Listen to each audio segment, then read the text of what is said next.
It was May 28th, 1945, a grey morning in Mondorf-les-Bains, Luxembourg.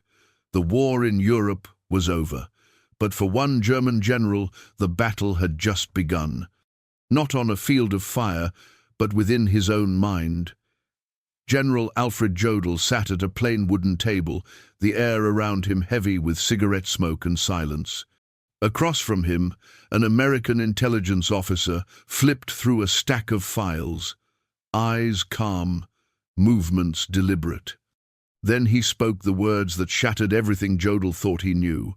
"You're telling me," Jodl said slowly, his voice trembling, "that General Patton's army, the 1st United States Army Group, never existed?"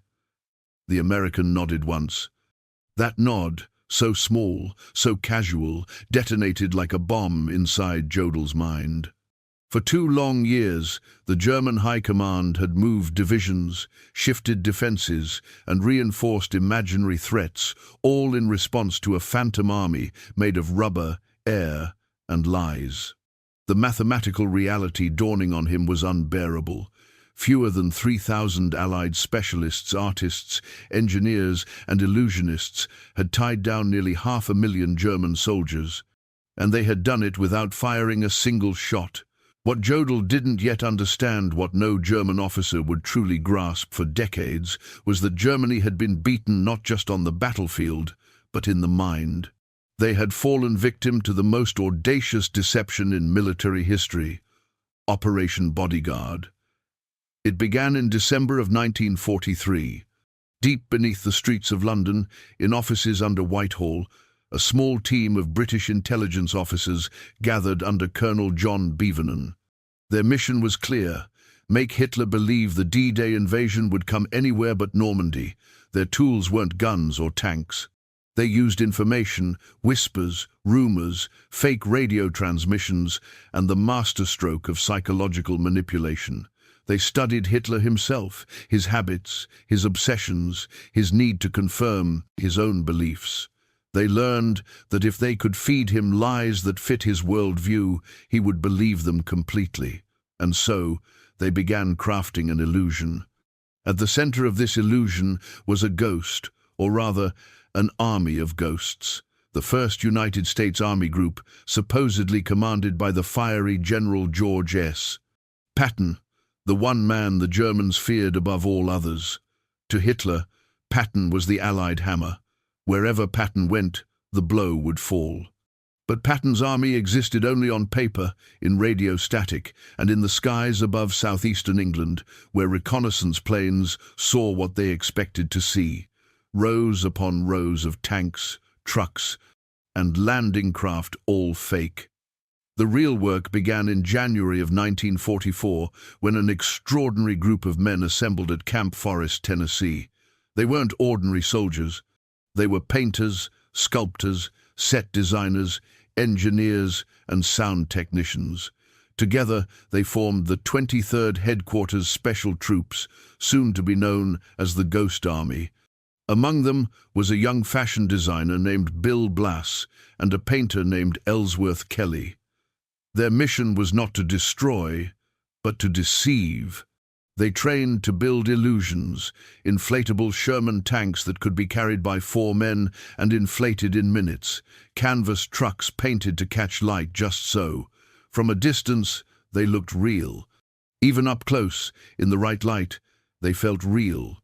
At night, the Ghost Army created entire camps, tents, motor pools, fake laundry lines, even straw-stuffed soldiers made of canvas.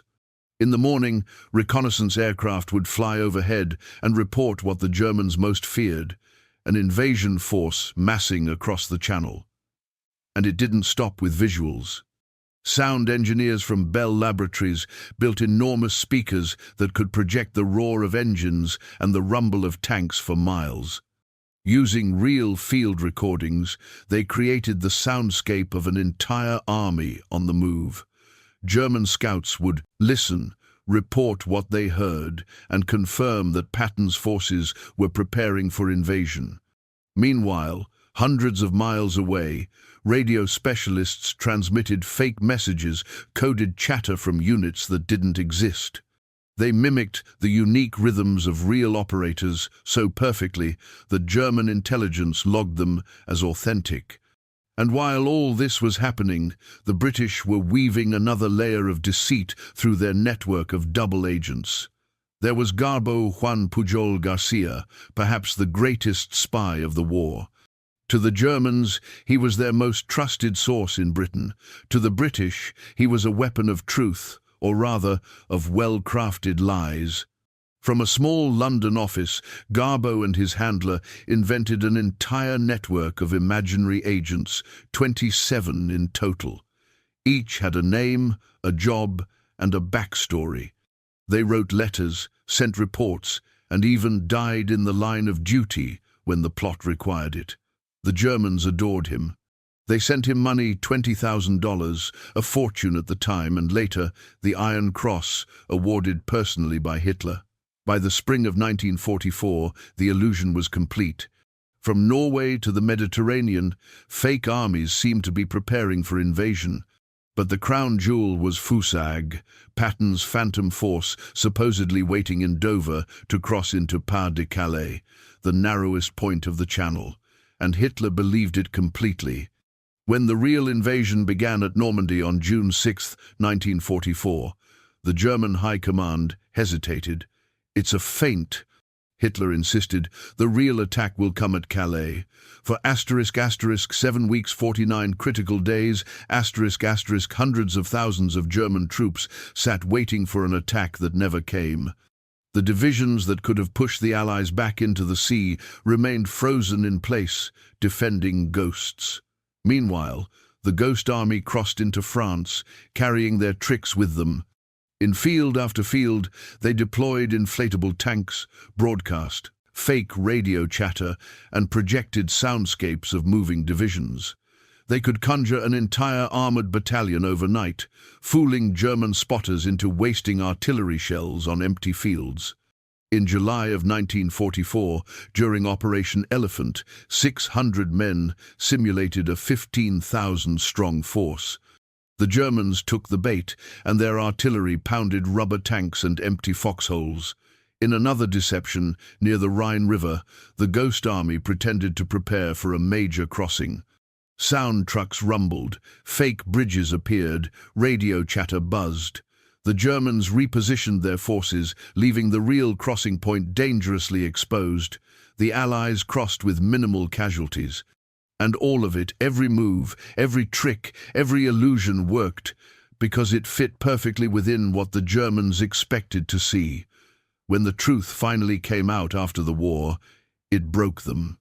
Captured German officers were interrogated at Mondorf-les-Bains, where it had all begun. General Wilhelm Keitel, Hitler's chief of staff, admitted with a hollow stare, "We believed what we wanted to believe, and the enemy showed us exactly what we expected to see." The humiliation ran deep. Germany's vaunted military intelligence, one of the most sophisticated in the world, had been outsmarted by painters, sculptors, and sound engineers. The Ghost Army veterans returned home to quiet lives. Bill Blass became a world-famous fashion designer. Ellsworth Kelly transformed modern art. Others became photographers, architects, and teachers, men who knew the power of illusion better than anyone. For 50 years, they told no one what they had done. The operation remained classified until the 1990s. Many died without recognition. But when the truth finally surfaced through declassified reports, diaries, and photographs, the world realized just how extraordinary their achievement had been. 3,000 artists, tricksters, and dreamers had deceived an empire. They proved that creativity could be a weapon, that imagination could win wars, and that sometimes the greatest battles are won not with bullets, but with belief. In 2024, the last living Ghost Army veterans stood in the United States Capitol as Congress awarded them the Congressional Gold Medal. Their hands trembled with age, but their smiles said everything. They had changed history with rubber tanks and painted shadows. Their story, hidden for half a century, remains a testament to a truth as old as war itself. The mind is the ultimate battlefield. And in 1944, it was the Allies who conquered it.